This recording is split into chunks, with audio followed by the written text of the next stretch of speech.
Kufuatia malalamiko ya kunyanyapaliwa kwa wagonjwa wa fistula wakidai kutengwa na ndugu, jamaa na marafiki na wakati mwingine kutelekezwa hata na wenza wao, jamii ya Wababa mkoani Tabora wameiomba serikali kuwachukulia hatua kali za kisheria wanyanyapaa wote watakaobainika, huku wakiwataka wanaotekeleza unyanyapaa huo kuacha, wakisema kuwa maradhi hayo kwa sasa yanatibika. Kwa hiyo watu kama wa namna hii wachukuliwe hatua kali za kisheria, ikiwezekana wawekwe hata sehemu ambao ni tuseme kwamba hata kama patengenezwe sheria ndogo, ikiwezekana hata kuwe na kifungo fulani kwa muda fulani, ili hizi tabia zikomeshwe, kwa sababu kama leo hii kila mmoja ambaye atakuwa anaumwa na ugonjwa huu anatelekezwa, unafikiri tunatengeneza jamii ya namna gani? Tunatengeneza watoto wa namna gani? Kwa hiyo tutakuwa na familia nyingi ambazo hazina malezi ya mama, kwa sababu tu baba amekengeuka na kuingia mkenge kutokana na kusikia maneno ya watu ambao wanatokea sehemu tofauti tofauti.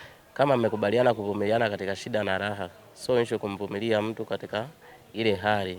Uzuri sasa hivi huduma zinapatikana kwenye mahospitali makubwa, watu wajaribu kujitahidi kufuatilia, mtu anatibiwa anapona. Wakati hayo yakiendelea, serikali kwa kushirikiana na hospitali ya rufaa ya Nkinga iliyoko mkoani Tabora imeendelea kutoa huduma bure kwa wagonjwa wa fistula, ikiwemo gharama za nauli kwa wagonjwa, chakula pamoja na malazi. Kwa hatuoni haja ya jamii kubaki bila kuweza kupata matibabu ya fistula, kwa sababu tayari serikali yetu imeweza kushirikiana na wadau kuhakikisha kwamba hawa kina mama wanatibiwa tatizo la fistula. Ewe baba, ewe mwanaume ambaye una mke amepata tatizo hili, usimuache, mlete Nkinga, kwa sababu atapata matibabu bure, atapata chakula bure, na akiwa anatoka hospitalini anapewa nauli ya kumrudisha nyumbani, na ile fedha aliyotumia kuijia hospitalini zote atarudishiwa. Hii leo hospitali ya rufaa ya Nkinga imewafikia wakazi wa mkoa wa Kigoma na kutoa elimu kwa wataalamu wa afya, ikiwemo wahudumu wa afya ngazi ya jamii mkoani hapa, ili kuwafanya kuwa mabalozi wa kuwaibua wagonjwa hao ili waweze kurejeshewa tabasamu. Ni kweli serikali imekuwa ikifanya jitihada mbalimbali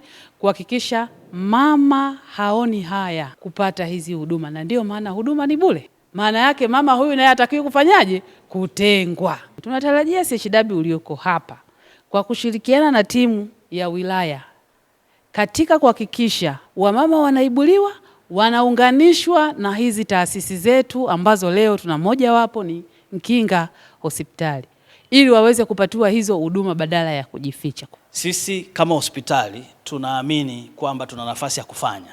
Kuna watu wengine, wananchi wa kawaida, wana nafasi ya kufanya, na wenyewe pia inawezekana wako limited. Kuna ninyi wahudumu wa jamii, afya ya jamii, mna nafasi ya kufanya. Kuna viongozi wetu wana nafasi ya kufanya. Na mimi kama kiongozi nimekuja kunyoosha mkono wa mashirikiano kwa uongozi wa mkoa na wahudumu wote wa afya ya jamii na watendaji wote kwamba tushirikiane tutokomeze fistula. Kwa upande wao, wanufaika wa mafunzo hayo pamoja na wawezeshaji wanaeleza kuwaelimisha pia wanaume kwamba ni changamoto tu ya kawaida ambayo mama anaweza kaipata, lakini pia suluhisho la changamoto hiyo pia lipo. Unajua, inawezekana huyu mtu wa kwanza tu akipata hiyo changamoto, unaweza kaelewa ni mtu ambaye anaanza kawa na shida kubwa kiasi gani kisaikolojia. Sasa inapotokea pia baba ameamua kumtenga kulingana na hiyo hali ya uchafu na vitu kama hivyo, unaweza kaelewa changamoto inakuwa kubwa kwa kiwango gani. Sasa kwa sababu ya elimu hii ambayo tumeipata, maana yake tunaweza pia tukazungumza na wababa kama ndio ni changamoto, lakini inaweza kutibiwa na maisha mengine yakaendelea. Sisi tunapokuwa kituoni, kuna wakati tunabanana kwa ajili ya kwenda mtaani, lakini wale wahudumu ngazi ya jamii muda mwingi wapo na zile jamii. Kwa hiyo wakipata na wenyewe mafunzo haya, wanakuwa wahudumu wazuri sana kutoa elimu kule mtaani kwa ajili ya kuwasaidia hawa kina mama. Kwa hiyo elimu itasambaa, kwa kila mtu atajua kumbe tatizo la fistula ya uzazi ni tatizo ambalo linatibika. Kwa hiyo watawavumbua mama wengi ambao wana tatizo, na wakishavumiliwa hawa mama itakuwa ni rahisi kuwapata na kuwapatia matibabu, kwa sababu tatizo hili linatibika. Licha ya ugonjwa wa fistula kuonekana ni wenye kudhalilisha na kuaibisha kwa husika, lakini unatajwa kutibika na kuzuilika kabisa kama wanavyobainisha wataalamu wa huduma za afya, huko serikali kwa kushirikiana na taasisi mbalimbali pamoja na wadau, ikiwamo hospitali ya rufaa ya Nkinga imejidhatiti kuhakikisha kuwa inatoa huduma bure kwa wahusika ambao wamekuwa wakipitia changamoto zitokanazo na ugonjwa wa fistula. Kutoka Kigoma, mimi ni Michael Samuel George na hii ni Del News Digital. Endelea kusubscribe, kucomment na kulike, lakini pia tufuatilie katika mitandao yetu mingine ya kijamii pale Instagram, Facebook na X kwa kuandika habari leo _TZD. Shukrani.